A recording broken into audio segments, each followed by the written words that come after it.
Здравейте! Днес ще си говорим за завършването на стари сезони, мапове и батъл паси. И наскоро излязаха спекулации от ликари и хора, да гръмнаха по тази тема. Сега ще чуете, ама какво ще върнат, кога и как? Нека да започнем с мапа. По-различни локации започнаха да се вършат стари неща, като например бургера и други. Ето на тази снимка ликари са намерили файла в играта и се говори, че тези неща ще се появят скоро покрай Frenzy Fuse. Също така Engine Jones, който е главният герой в историята, се завърна след една година, който пак наявява на мисълта за завършването на стария чаптър.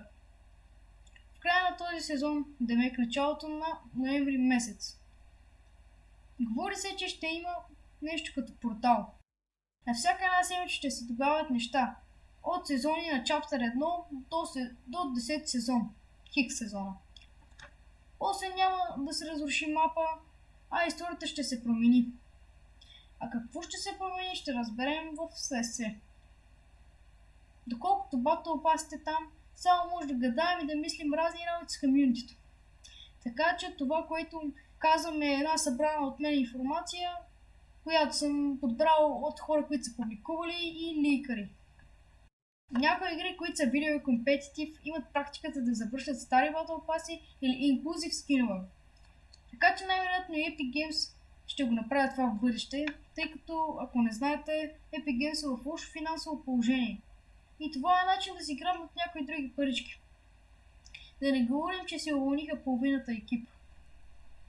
Тъй като наближава Хелоуин, вкараха нови оръжия и колаборации. Оръжията, които вкараха са: от боса тук може да си вземете Mythic Dragon, който е стандартния, и Mythic Saber, която като набиеш демидж на някой те хелва, има доста по-голямо ability от нормалната. Има Rocket Launcher, който е с накрайника, тиква то хелмейския по принцип да го слагат винаги на апдейтите. Има и нова помпа, на която описанието е, че бие повече демидж отблизо, което по пътя на логиката е ясно, все пак е помпа. Помпата в момента бие най-големия демидж, ако мога да се изразя така, от останалите си. Имаме и квестове за различни реварди.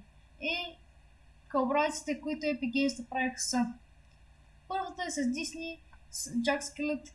Скинът е като скелет, по-скоро изобразен скелет, и ще според мен е доста готин. Втората е с Like Lyles. Това беше. Много ви благодаря и до следващия път.